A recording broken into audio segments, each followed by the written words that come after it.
So I feel like we're getting to that stage in the season with how things are going with the Bulls where we're all just kind of ready for the offseason to be here. Make some changes and hope that somehow this team improves, because this sure as hell isn't what we had expected from this team going into the season.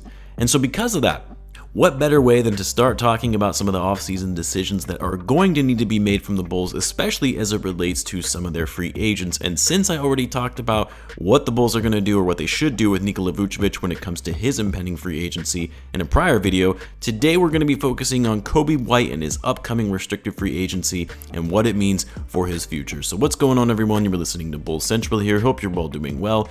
Now, Coby White has had an interesting tenure with the Chicago Bulls. He obviously was drafted in 2019 by the Bulls 7th overall. He has been with the Bulls ever since, despite being in trade rumors really for the better part of 2 years ever since the front office took over. And despite the fact that I was almost certain Coby White would not make it through his whole rookie contract in a Bulls uniform, he's still here, and only one of two players who remain on the team from the Gar Pax regime.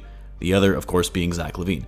And throughout his time with the Bulls, his role has really varied, coming as a sixth man off the bench in his rookie season under Jim Boylen, a great scoring option off the bench, to then being inserted into the starting lineup with new head coach Billy Donovan to pair him alongside Zach Lavine in the backcourt. He then gets demoted in that season to the bench midway through the year, to then getting reinserted back into the starting lineup before the season ends. Then, when the Bulls signed Lonzo Ball, Coby takes a backseat yet again, coming off the bench, was injured to start the year in his third season.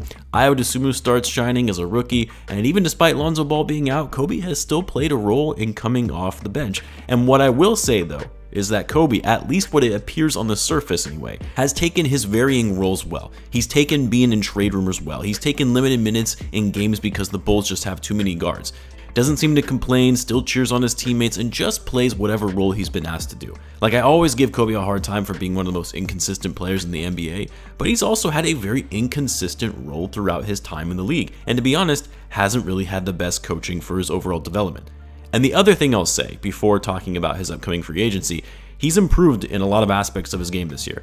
I know it won't seem like it. If you just look at his raw numbers, you'll see he's averaging career lows in most metrics, but he's significantly improved his handles. He's much better at taking care of the ball. Generally speaking, he's a much better decision maker on the court. And yeah, his offense could definitely be better, but his defense has greatly improved for a guy that really couldn't play a lick of defense in his rookie season. Not only that, he's been a much bigger hustler. Like, I feel like you see Coby giving it his all when it comes to loose balls or fighting for rebounds, more so than we ever have this season. But anyway, all of that aside, Coby is going to be set to become a restricted free agent this offseason, and I know most of you know what a restricted free agent is, but for those that don't, compared to an unrestricted free agent where a player can go wherever they choose, for a restricted free agent, players are able to receive offers from other teams, but their current team has the ability to match any offer sheet they receive to retain said player. Thus, for the Bulls, if they extend Coby White his qualifying offer, which is $9.9 million, Coby can receive offers from any team in the association, and the Bulls have the right to match the highest offer sheet to keep Coby on the squad. If you remember, this was the case with Zach Lavine a few years back when he became a restricted free agent. The offseason after the Bulls traded for him, he received an offer sheet from the Sacramento Kings, which I believe was something to the tune of 4 years, $80 million, and the Bulls matched that offer to keep Zach. Now, for the Bulls, there are going to be a lot of things they need to figure out this offseason. Most notably, how do they address their shooting woes, specifically their three-point shooting? How do they get more size to improve their rebounding and rim protection? Do they look to trade one of Zach Lavine and DeMar DeRozan? And more importantly, they have 4 players set to become free agents, and they're not going to be able to afford to keep all of them. Vucevic being one of them, Javonte Green, Dosunmu, and of course, Coby White. Now, I saw Casey Johnson put out an article about a week ago or so giving his thoughts on why the Bulls should extend Coby, and that if it even came down to choosing between Ayo and Coby, that Coby actually would likely be the better option, primarily for his shooting because the Bulls need shooting, and also because of his improved play, while Ayo has been going through a bit of a sophomore slump.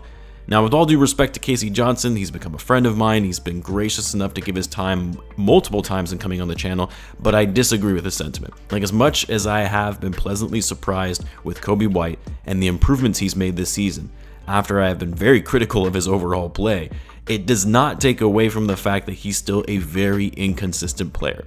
He'll give you 18 to 20 points on near perfect shooting one night, and then he'll follow that up going 1 for 8 and 0 for 5 from 3.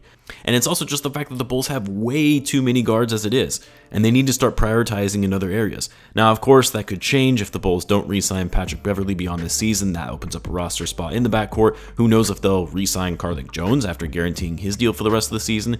Do they in fact bring Ayo back, which I think they will, despite the slump, because he's one of the few draft picks from the new regime, and he's a Chicago native, so it makes it for a good story and headlines. And then, of course, what about Lonzo Ball? Does Lonzo, in fact, come back healthy, and is he ready to go to start the season? I mean, if a lot of these are no's, then that obviously changes things because you're going to need someone like Coby White. But I'm going to assume, again, maybe this is being a little too optimistic, but I assume Lonzo is going to be ready to start the season.